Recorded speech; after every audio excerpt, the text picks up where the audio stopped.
Oui, Madame Brun, c'est réglé pour les 3-5. Bon week-end.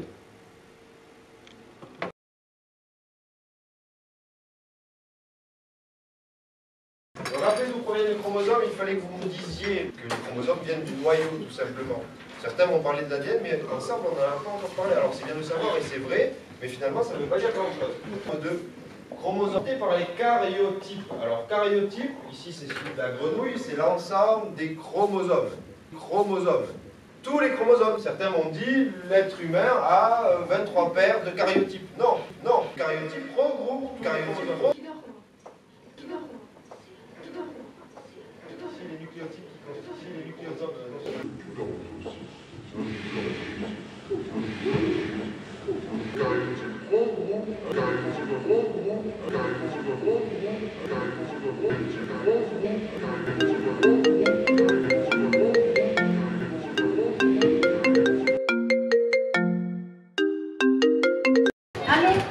Oui, Madame Brun, c'est réglé pour les 3.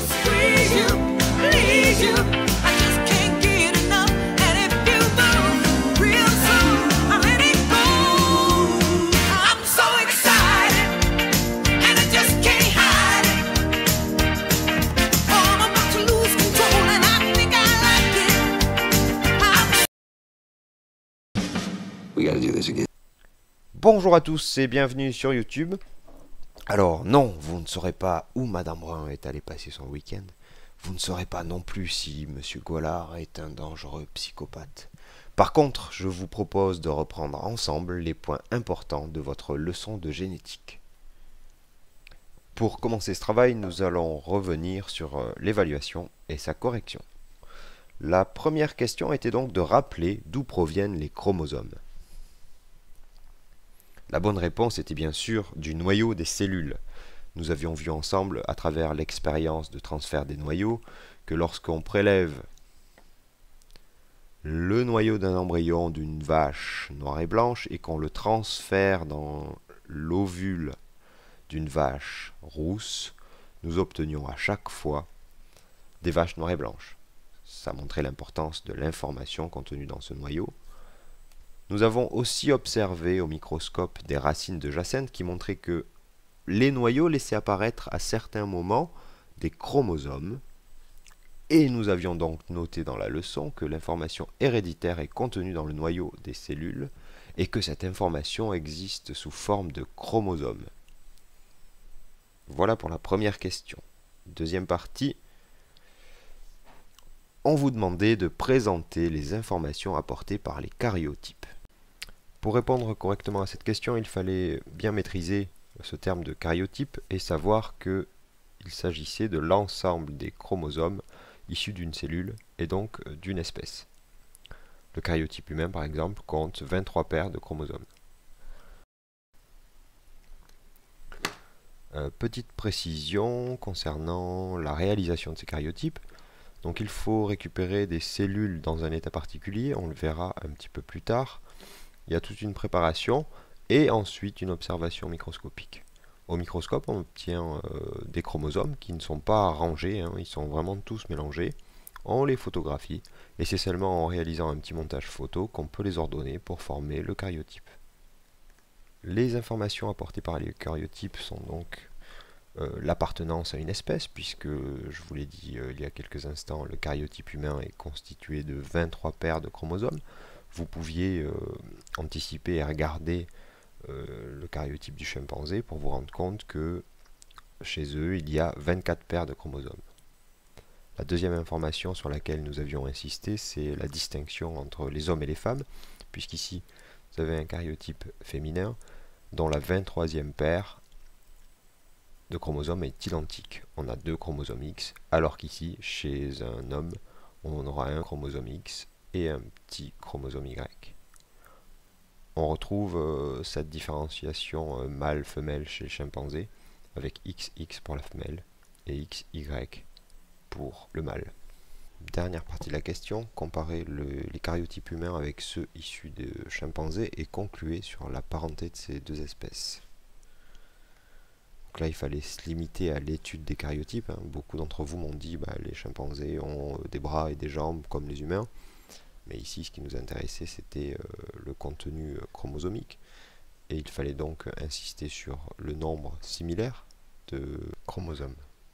23 paires chez l'homme, 24 chez le chimpanzé, ce qui est assez proche par rapport à ce que nous avions vu précédemment, notamment avec le chat et le chien.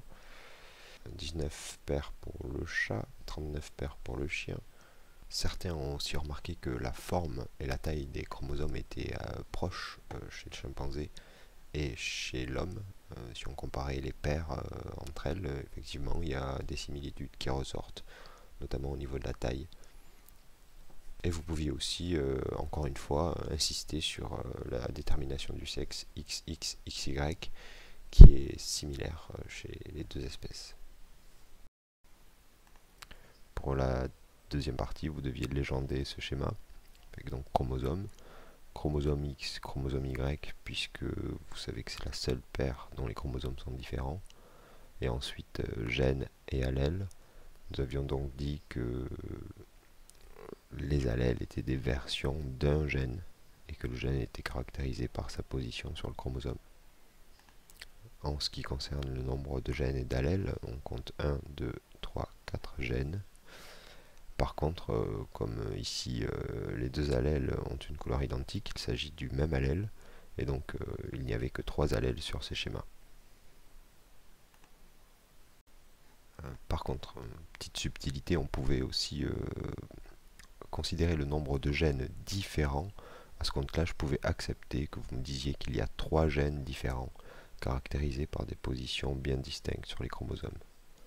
Donc il faudra être très méfiant avec la subtilité qui existe entre gènes et allèles, et bien garder en tête que on peut remplacer allèle par version du gène.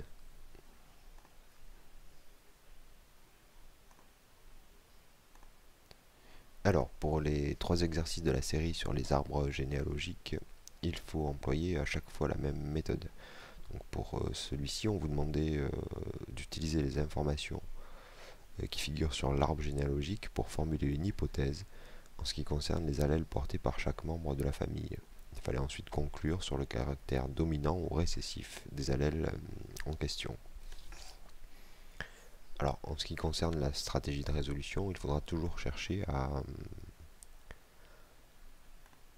savoir déjà quel est le caractère étudié, quel est le gène qui est impliqué dans ce caractère, quelles sont les versions connues de ce caractère, de ce gène, et ensuite savoir associer le bon caractère au bon allèle.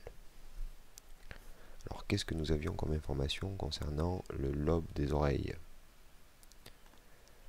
On nous dit que le caractère attaché ou détaché du lobe de l'oreille est contrôlé par le gène L, ok, qui existe sous 2 versions, donc les allèles L+, et L-.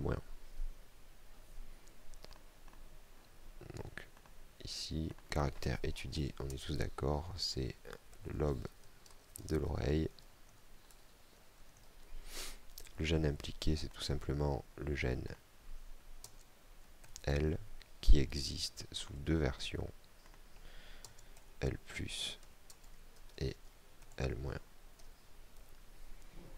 Alors, nous reste à savoir quel phénotype est associé à quel allèle. Et là, il faut se rendre sur notre arbre. Ok, donc ici on apprend que en présence des allèles L+, L-, on obtient un lobe détaché. De même qu'en présence des allèles L+, L+, le lobe est aussi détaché. On peut donc en déduire que le lobe attaché ne sera présent que lorsque on possède 2 allèles L-, L-,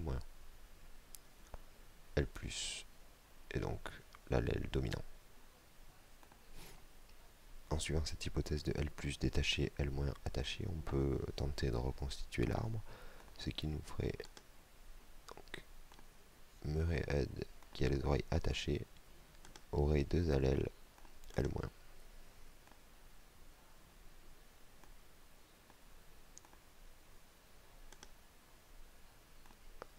Pas très pratique.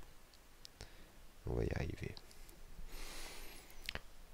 Ensuite, étant donné que Murray a 2 voix L-, il va forcément transmettre une version à sa fille, Madame Reeves.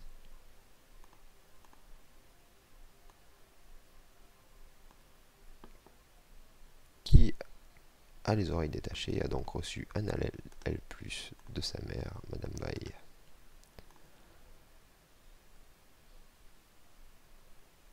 Et je n'arrive pas à l'attraper. Voilà.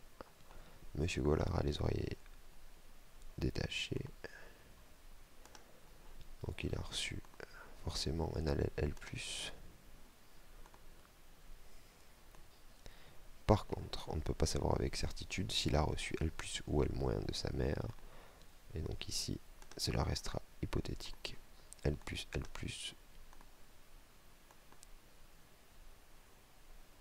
ou L+, L-. Et on pourrait vérifier dans sa descendance s'il possède ou non l'allèle L-.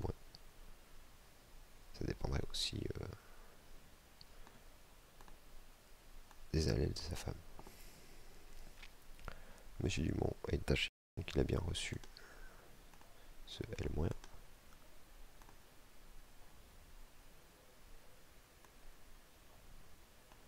Et le deuxième L- de Madame Veil.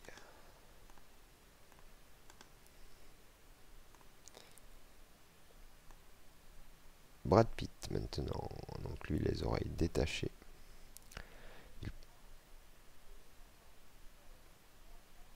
Il a donc reçu le L+ de Madame Veil.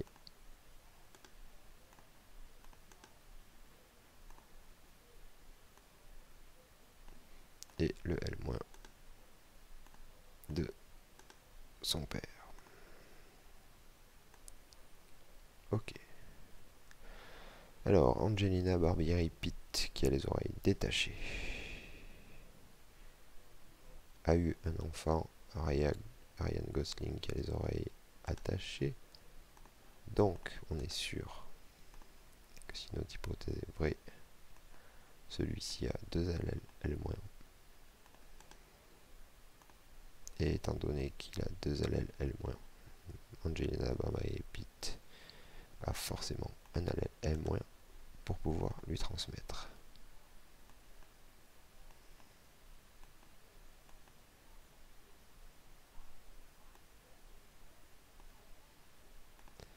Et un allèle L+, puisque son lobe est détaché. Nous reste maintenant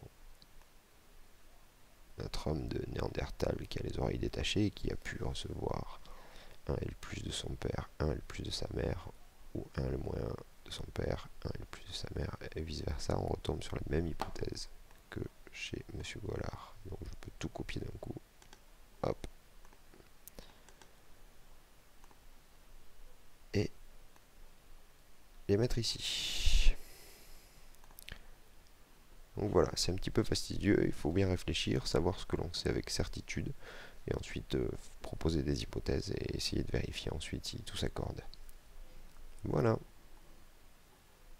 Ah non, j'ai oublié, il y avait une autre question annexe. Il fallait positionner sur le caryotype les allèles L+ et L-.